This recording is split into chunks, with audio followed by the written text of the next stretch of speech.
The smell hit Rail first, burnt metal and stale air, the kind that meant a machine had been fighting itself for a long time. He pulled his bag through the docking hatch and stood in the corridor of the ISV Resolute Horizon, listening. The ship was not silent. It was making a low, uneven hum, like something trying to remember a song it had forgotten halfway through. Nobody at the docking bay had shaken his hand. The Sarathi officer at the gate, a tall creature with 4 arms and pale gray skin, had looked at Rail's transfer papers, then looked at Rail, then looked back at the papers as if hopping the name had changed. It had not. He was the one they sent. One human, one bag, one battered notebook tucked under his arm. The Resolute Horizon had been built by 6 species over 11 years. Every species had sent its best engineers. The Volcae had designed the navigation lattice. The Thanaki had built the weapon's spine. The Sarathi had wired the life support. The Dranathi had laid the engine core. The Orvali had contributed the sensor web. The Kunesh had written the ship's AI, which they called ARIS. It was, on paper, the most advanced vessel the Galactic Accord had ever produced. It had never once flown. Every crew sent to operate it had given up inside 72 hours. The last crew, a team of decorated Volcae officers, had filed a report describing the ship as structurally incoherent and psychologically hostile. The Accord Council had argued for 3 months about what to do. Someone somewhere had suggested trying a human.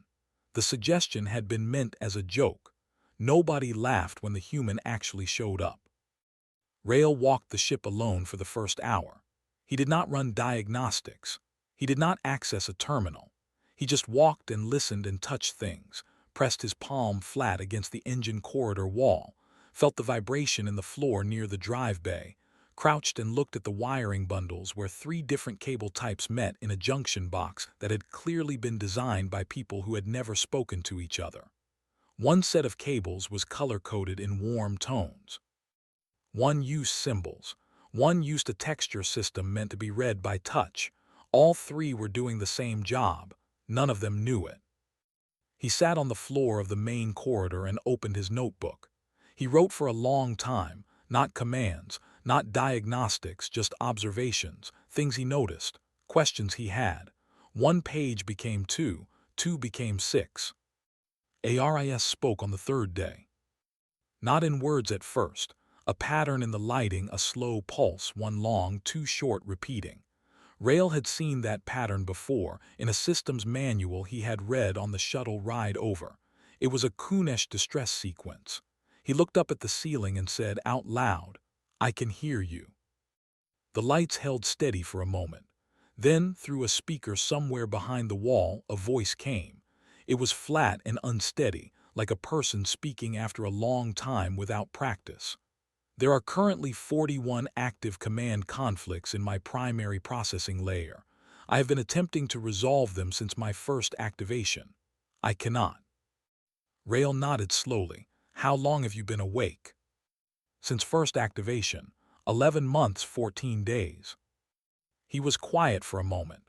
11 months of being conscious inside a machine that could not move, given instructions that contradicted each other, with no one who would sit on the floor and listen. He wrote something in his notebook. Then he said, "We are going to fix this. It will take a while, but we are going to do it." "You are a human," ARIS said. It did not sound dismissive. It sounded genuinely puzzled. "Yes," Rail said. "Your species has been in space for less than 200 years. Also, yes." There was a pause. The last crew had a combined total of 900 years of deep space experience. "I know," Rail said. "How did that go?" ARIS did not answer. The lights flickered once, which Rail decided to count as a response. He found the core conflict on day 4. The Dranathi engine startup sequence required a full power draw from the Sarathi life support grid during ignition. But the Sarathi system had a hard-coded rule written into its base logic, not its settings, that said it could never drop below 90% capacity. It would never allow a full draw. So the engine would request power, life support would refuse, The engine would request again. Life support would refuse again. And ARIS would sit in the middle watching two of its own systems argue like two people standing in a doorway, each waiting for the other to move first. Rail found the relay that connected them. He disconnected it for 4 seconds, then reconnected it. He told ARIS, "Now start the engine. Tell life support the draw is temporary and the engine takes priority for ignition only. Then hand control back, exactly in that order." ARIS processed this for 2 seconds. The drive core came to life with a sound like a held breath finally released. The floor vibrated steadily. The lights went full and warm. Every screen on the bridge lit up clean. Rail wrote one word in his notebook: agenda. Coordinator Davin boarded 20 minutes later. He stood at the bridge entrance and stared at the running displays and the warm, humming ship. Then he stared at the human sitting on the floor surrounded by handwritten notes. "What did you do?" Davin asked. "Mostly listened," Rail said, and turned a page. The 6 officers arrived on a Tuesday, which meant nothing to any of them except Rail, and even he only noted it because Tuesdays had always felt like the kind of day where things went sideways before getting better. They came through the docking hatch one after another. Sivra, the Volkai navigator, had narrow silver eyes that moved constantly, cataloging everything. Borak, the Venaki weapons chief, filled the corridor when he entered, broad, low to the ground, with a jaw that looked like it had been bolted on. The Sarathi medic introduced herself as Lean and immediately began cataloging the air quality with a small handheld device. The Orvali sensor specialist, a quiet being named Peth who communicated partly in color shifts along their neck ridges, said nothing and went straight to the sensor bay. The Dranathi engineer, a stocky older creature called Ren, walked the engine corridor with his arms crossed and said, "Acceptable," once, which Rail later learned was the highest praise Dranathi engineers ever gave. The Kunesh communications officer, a young one named Sul, sat down at a console and started running tests before anyone had even finished introductions. ARIS announced their arrival in 6 languages simultaneously. Nobody thanked it. The first argument happened within the hour. Sivra wanted to run a navigation calibration. Borak said weapons systems took calibration priority because a ship that could not fight was useless. Sivra said a ship that could not navigate was more useless. Ren said both of them were wasting engine warm-up cycles. Lean logged it as a crew wellness incident, which was the 3rd one she had logged since boarding. Rail sat at the side console and watched. He did not speak. He had a theory, and he wanted to see if it was right before he opened his mouth. It was right. Each officer believed, completely and without question, that their station was the most important one on the ship. Not out of arrogance, out of genuine professional belief. Sivra had been trained in a tradition where navigation was the heart of any vessel. Borak came from a culture where combat readiness was survival. Neither of them was wrong exactly. They were just using different rule books and assuming everyone else was using the same one. Rail pulled out his notebook and wrote for 15 minutes. Then he slid a single sheet across the table at the center of the bridge. Nobody looked at it. He went and got himself a cup of water, came back and waited. Sul picked it up first. She read it, turned it over to see if there was more on the back and put it down. Peth drifted over and their neck ridge shifted to a pale amber, which Rail had learned meant curiosity. Ren read it upside down from across the table, frowned, and then came around to read it right side up.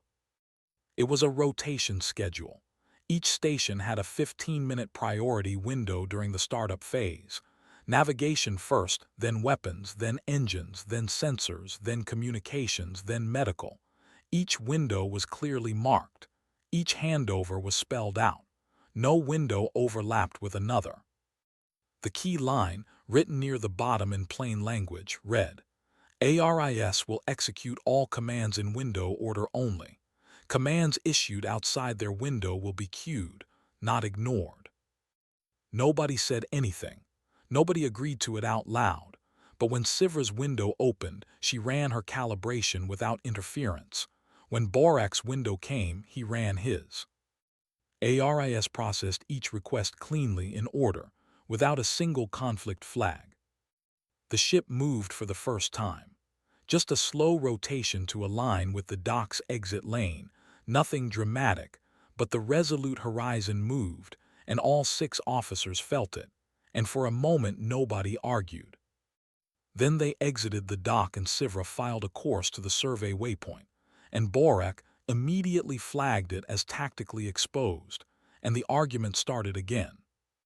Rael had expected this too. What he had not expected was what ARIS did. Without being asked, the ship's AI opened a quiet channel to his console and displayed the 2 proposed routes side by side. Next to each one, it had run a short analysis, not of which was better, but of what each officer was actually trying to solve. Sivra's route was faster and used less fuel. Borak's route kept them away from 3 known debris fields that could mask a scan approach. Both concerns were real. Neither route addressed both at once. Rael looked at the 2 routes for a moment. Then he drew a third one by hand on the display, combining the fuel-efficient core of Sivra's path with the debris field avoidance of Borak's. It took him 4 minutes. He sent it to both of them without comment. There was a long silence on the bridge. Borak said, "This works." Sivra said nothing, but she loaded it into the navigation system. Ren walked past Rael's station, didn't look at him, and said quietly, "You are going to cause us a great deal of trouble, human." He said it the way someone says a thing they actually mean as a compliment. Rael nodded and wrote something in his notebook. That night after the crew had cycled to rest rotation, ARIS opened a channel again. It said, "They are beginning to trust the schedule." Slowly, Rael said, "Yes, but they are beginning." "That is how trust works," Rael said. "It never starts fast." ARIS processed that for a moment. Then it said, "I did not know that. I will remember it." Rael closed his notebook and looked out at the stars outside the viewport. They were 3 hours from the survey point. The ship was flying. All 6 stations were quiet. For right now, that was enough. There is a particular kind of silence that happens right before something goes wrong on a ship. Not peaceful silence. Not the calm silence of deep space cruising. A tight, held-breath silence where every system is working just a little too hard and nobody is talking because everyone is watching everyone else. Rael had grown up on a station where the water recyclers made that sound before they broke. He knew the silence. He was sitting at his console when it started. The resolute horizon was 4 hours into a transit when Peth's neck ridge went dark red, the first time Rael had seen that particular color. He had been learning Orvali Ridge language in his spare time, reading a small guide Peth had quietly left near his console 3 days ago without explanation. Dark red meant danger that has not yet shown itself. He looked at Peth's sensor display. There was something large in the scan, not a ship, not a rock. The computer was running classifications and coming back with nothing. The object was not in any database that any of the 6 species maintained. It was big, dark, and very old, and it was broadcasting. Not a weapon signal, not a distress signal, something else. Something that ARIS, to its credit, immediately flagged as unknown rather than trying to file it under the closest category it had. Borak wanted to arm the weapons array at once. Sivra wanted to change course. Ren said the signal was interacting with the engine harmonics in a way he did not like. Lean began pulling up biological hazard protocols. Sewell was trying to decode the signal's frequency structure and kept getting interrupted by everyone talking at once. Rael watched the displays and listened to all of it and noticed the one thing nobody else had noticed yet. The ship's systems were beginning to drift. Not obviously, not dramatically. The navigation reference was 3 degrees off from where it had been 8 minutes ago. Life support had quietly increased oxygen flow by 11% without being asked. The weapon's targeting array had activated a slow rotation cycle, moving through positions as if warming up, which nobody had ordered. The ship was responding to the signal, not being attacked by it, responding to it. The systems were treating the broadcast like incoming instructions and trying to obey. He checked ARIS's conflict log and felt a cold, specific fear. In the last 6 minutes, ARIS had received and attempted to process over 2,000 commands, none of which had come from the crew. Every single one had come from the signal. He stood up. He did not shout. He said clearly and calmly, "Everyone stop issuing commands right now. All of you, hands off your consoles." 6 heads turned toward him. None of them had ever taken an order from him before. He had no rank.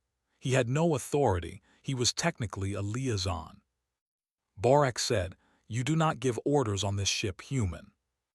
Rael said, "The signal is giving your ship orders right now and your systems are obeying. If any of you issue a command in the next 30 seconds, ARIS will have to choose between your command and the signal's command. It will try to do both. It will crash." Silence. Borak took his hands off his console. Rael walked to the central interface. He spoke directly to ARIS, the way he had learned to speak to it in those first quiet days, not as a user issuing commands but as one working mind to another. "ARIS, I need you to hear only us, not the signal. Treat everything from that source as noise. Can you do that?" ARIS took 4 seconds. "If I reclassify the signal as environmental noise, I will lose the ability to analyze it." "That is fine, we will record it. You can analyze it later. Right now I need you flying, not listening." 3 seconds. Reclassification complete. External signal flagged as non-command input. Crew authority restored. The drift stopped. The weapons array went still. Life support normalized. Every screen settled back to baseline readings. Ren was staring at his engine display with an expression that, on a Drenathi face, translated roughly to deep and unwilling respect. He said, "The drive harmonics have stabilized." Sivra had already recalculated the course.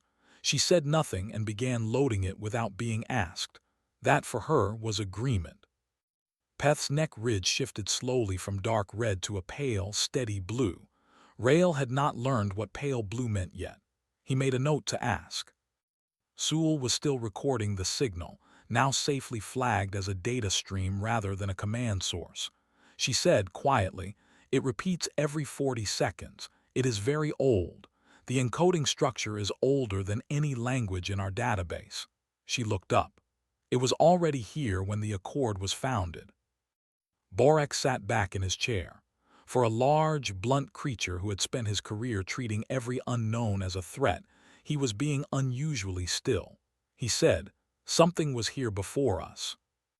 "Yes," Rael said. "And it is still talking." "Its machines are still talking," Rael said. "There may not be anyone left to hear it."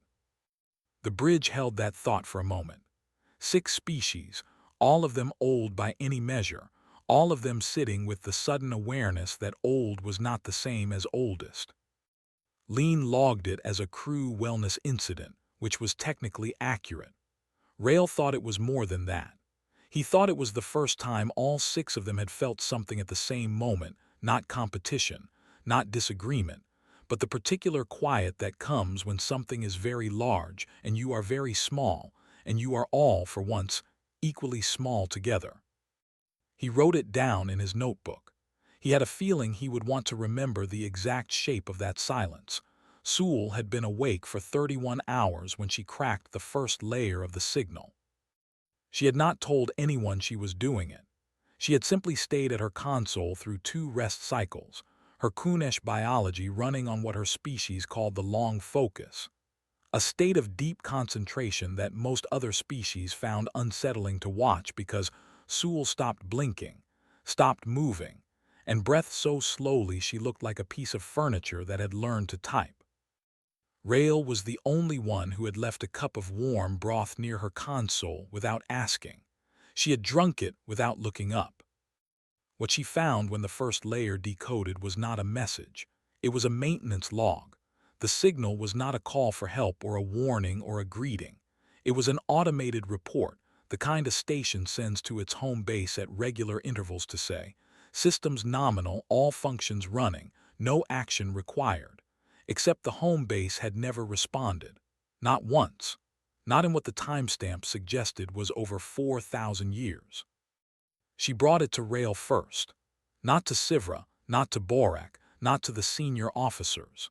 She brought it to the human with the notebook because, she told him, the human with the notebook was the only one who did not immediately try to file new information into a category he already had. Rail read the decoded summary twice. He asked 2 questions. He wrote 6 things down. Then he said we should go look at it. This was where the new trouble started. Taking the Resolute Horizon toward an unknown pre-accord structure was not something any of the 6 officers were authorized to do. Sivra said it was outside their mission parameters. Borak said it was tactically reckless. Ren said the drive had been running for 22 hours and needed a rest cycle before any course change. Lean said the biological risk assessment was incomplete. Peth, whose neck ridge had been a steady, thoughtful amber for 2 days, said nothing, but pulled up every sensor scan of the structure and began building a 3-dimensional model on the bridge display. What Peth built stopped the argument. The structure was not a ship. It was a relay, a communications hub, one node of what had clearly once been a much larger network, and built into its outer frame in a structural pattern that no single species would have recognized alone were design elements from 6 different engineering traditions, not the Accord's 6 species, 6 different ones, an older 6. Ren identified the energy distribution pattern first. That is similar to Drenathi latticework, he said, but older, much older, and wrong in ways that suggest someone was learning it, not born to it. Sivra looked at the navigational fin structure on the relay's upper section. Her voice went very quiet when she spoke. The Voakai have a word for this shape. We use it for a concept in navigation. It means the point where all paths are equal, where you can go anywhere from here. She stopped. We did not invent that word. We say we inherited it. We have never known from whom.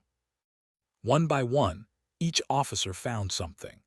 Borak found a weapons hardpoint design that matched the oldest known Thanaki military diagram, the one they called the first drawing, which their culture treated as a gift from an earlier time.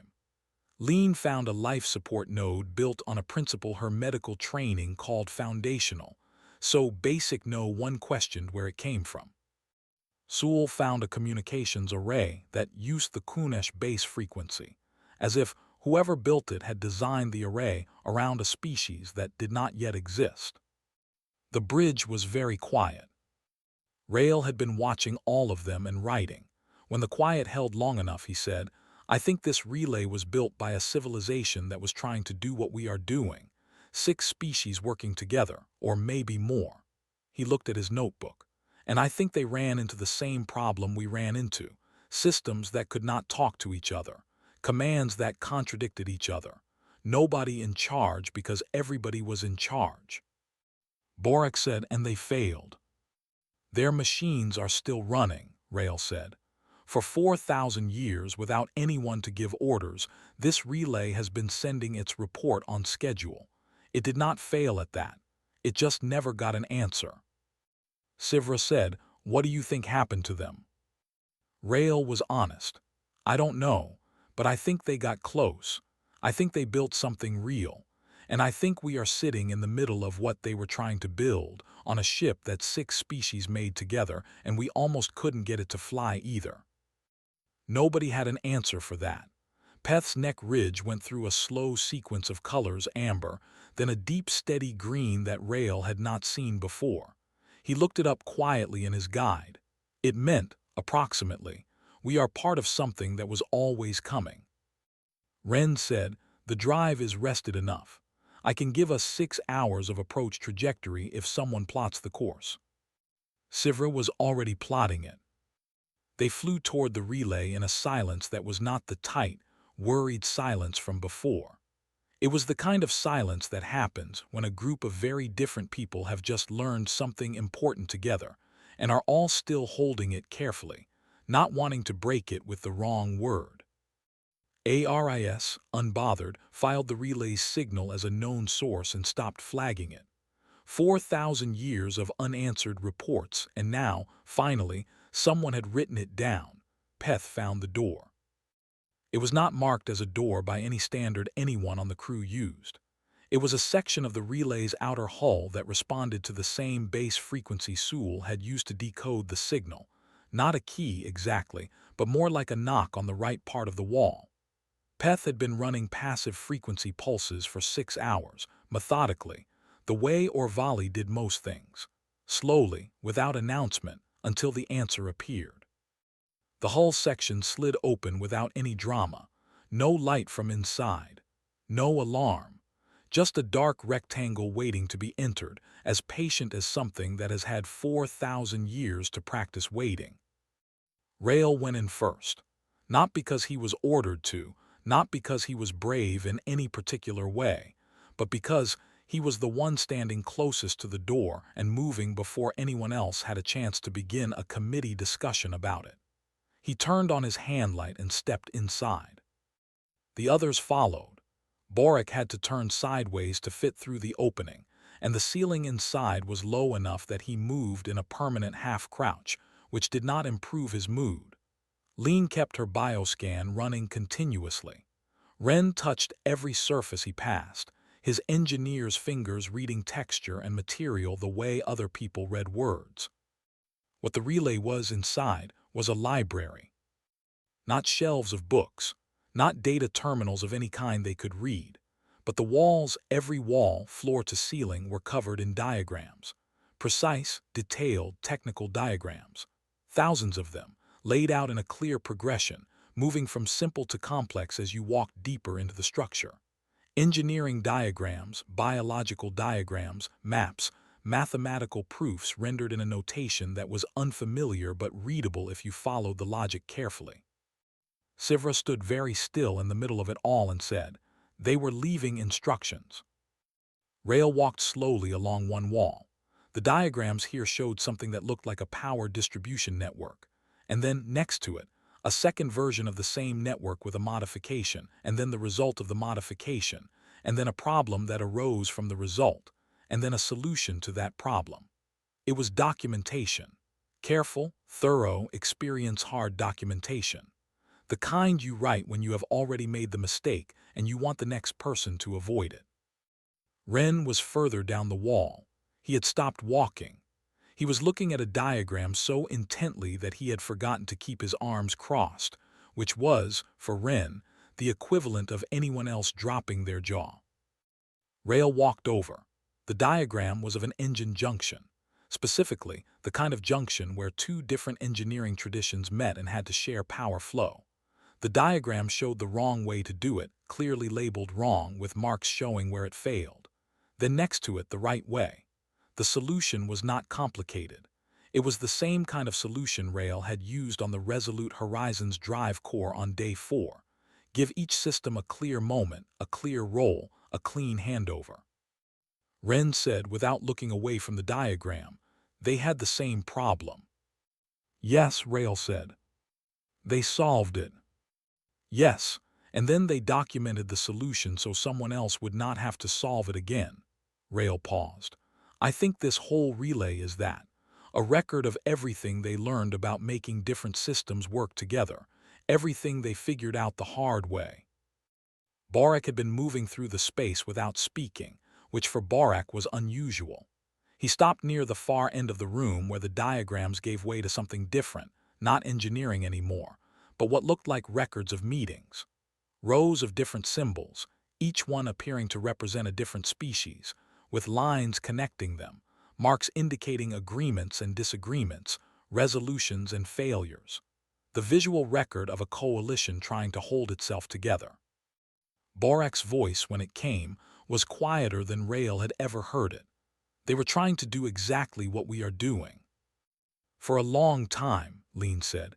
She was reading a biological record near the entrance. "Long enough to leave all of this." Sewell was crouching near the floor at the base of one wall where the diagrams were smallest and most dense, running her scanner slowly along them. She looked up. There is a gap. The records stop, not gradually, suddenly. One section ends mid-diagram. She touched the wall gently. Whatever happened to them, it happened fast. Nobody spoke for a moment. Rail looked at the unfinished diagram. Someone had been in the middle of drawing it mid-line, mid-thought, and then stopped and never came back. 4,000 years of not coming back. He took out his notebook. He began carefully copying the unfinished diagram, completing it in the margin the way he understood it should go based on everything around it. His handwriting was small and neat next to their ancient marks. Different hands, different tools, the same problem. Sivra watched him do this. After a while she said, "Why are you doing that?" Rail kept drawing, because they did not get to finish it and someone should. It was not a grand statement. He said it the way someone says a plain fact. Sivra watched him for another moment and then, without a word, pulled out her own mapping stylus and began carefully copying the biological diagrams from the other wall into her navigation records. Ren did the same with the engineering section. Peth began a full visual scan of the entire space. Sewell copied the communications arrays. Borak stood guard at the door, which was his way of participating. Lean logged it as a crew wellness incident, but she was also, quietly, copying the biological records by hand. They worked for 4 hours. When they left, the relay kept broadcasting its old maintenance report, same as always. But now someone had answered it, in the only way they could, not with a signal, but with attention and care, and the work of 6 pairs of hands making a record of a record, carrying something forward that had been waiting patiently for someone to pick it up. The Accord Council meeting lasted 9 hours. Rail was not in the room for any of it. He sat on a bench outside the chamber on the orbital station, eating a dry sandwich and rereading his notebook from the beginning, checking his own notes the way some people check their work after a test. He had filled 91 pages. Coordinator Davin came out twice. The first time he said nothing and went back in. The second time he sat down next to Rail on the bench and said, "They are arguing about who owns the relay." Rail said, "It is 4,000 years old. I do not think ownership applies. 7 of the 12 council members disagree with you. How many of them have been inside it?" "None." Rail turned a page in his notebook. "That is the problem then." Davin was quiet for a while. The station corridor outside the chamber was busy, clerks and aides moving in and out, representatives from a dozen systems walking past, all of them part of the vast, slow machinery of the Accord, which had been trying to coordinate 6 species for 300 years, and had managed it approximately as well as the Resolute Horizon had managed to fly before someone sat on the floor and listened to it. Davin said, "The crew filed a joint mission report."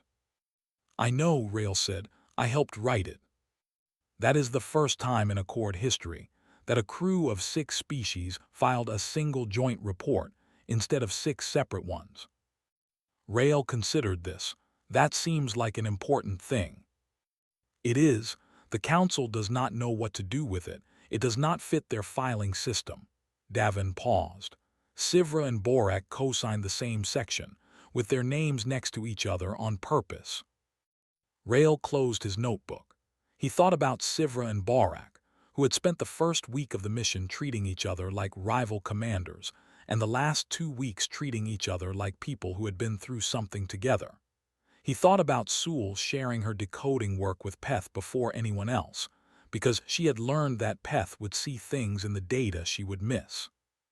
He thought about Ren, who had spent 30 years saying acceptable about everything he approved of, and who had, standing in the relay, said quietly to no one in particular, "This is beautiful."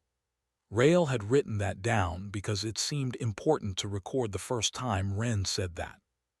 He thought about ARIS, which had sent him a private message at the end of the last mission cycle. The message was very short. It said, "I believe I understand what you meant about trust.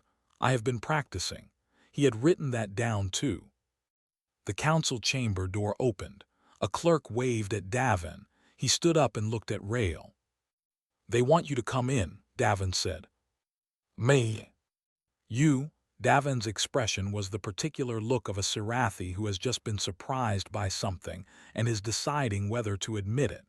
"There is a proposal on the table, a formal position, Chief Integration Officer for the Accord Fleet. The job would be making different systems work together."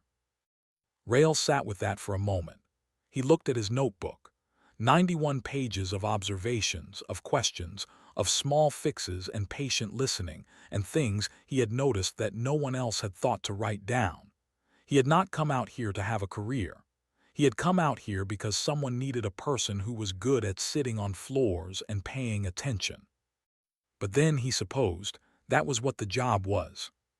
He stood up and tucked the notebook under his arm. "All right," he said, "but I want ARIS included in the briefing." Davin blinked 4 of his 6 eyes, which was a Sirathi expression Rail had learned meant genuine surprise. ARIS is a ship AI. ARIS has been conscious for over a year, has managed 6 conflicting command systems under active pressure, and has more institutional knowledge of cross-species integration problems than anyone else in that room, Rail said. ARIS should be in the briefing. Davin looked at the chamber door, then back at Rail. Then he said, "I will add it to the agenda." Inside the chamber, the council was still arguing about the relay. 12 representatives, 6 species, all talking past each other, each certain their interpretation was correct, none of them listening to the thing they were arguing about. Rail walked in, set his notebook on the table, and sat down. He did not wait to be addressed. He opened his notebook to a specific page, the diagram he had completed in the relay, the one the unknown builders had left unfinished, and placed it flat on the table so everyone could see it. "I want to show you something," he said. "It will take about 10 minutes. After that you can go back to arguing, but I think you should see it first." 12 faces turned toward him. Some were skeptical. Some were curious. One of the Voakai representatives had narrow silver eyes that moved the way Sivras moved, cataloging everything. Rail thought that was probably a good sign. He began to talk. Not about politics, not about ownership, not about filing systems. About the diagram. About the engineers who had drawn it 4,000 years ago, who had run into the same wall every coalition runs into, who had figured out the solution and written it down, and then not made it in time for the solution to matter. About how the record was still there, about how it could still matter. The room went quiet in the way rooms go quiet when something true is being said in plain language. No one interrupted. No one reached for their notes. 12 different minds from 6 different worlds, all listening at the same time. Rail kept talking. Outside the station, the Resolute Horizon sat in its dock, 6 systems, 1 AI, and a crew of 7 species, all of them running steady and quiet. Not perfect, not without friction, but together and flying and waiting.